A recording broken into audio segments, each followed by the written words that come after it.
I'm Helen Franks and I'm president of UCU Salford branch. We're doing a strike action for 4 fights: pay, equality of pay, workload and anti-casualisation. Helen and thousands of other teachers across the UK are striking both physically and virtually for better working conditions. It's not something we're doing lightly.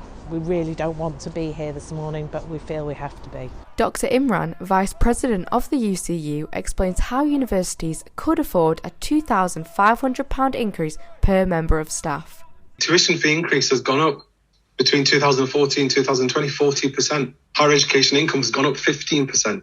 But in terms of real pay, it's gone down for us by 20%. How can universities afford this? They can, given their surpluses. I put forward the UCU's concerns to the Vice-Chancellor of the University of Salford, Helen Marshall. Tuition fees represent about 90% of our resource at Salford.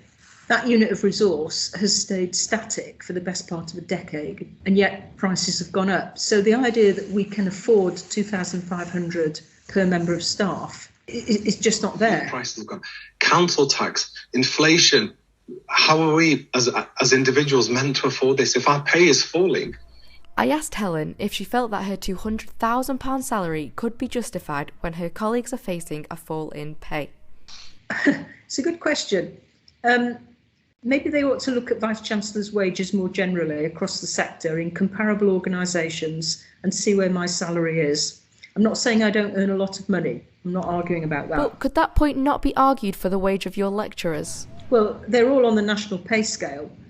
So the pay matrix between the Vice-Chancellor's salary, say at Nottingham Trent University, and the lecturer's salary there is very different to what it is at Salford. We work longer, we work harder, we work for less.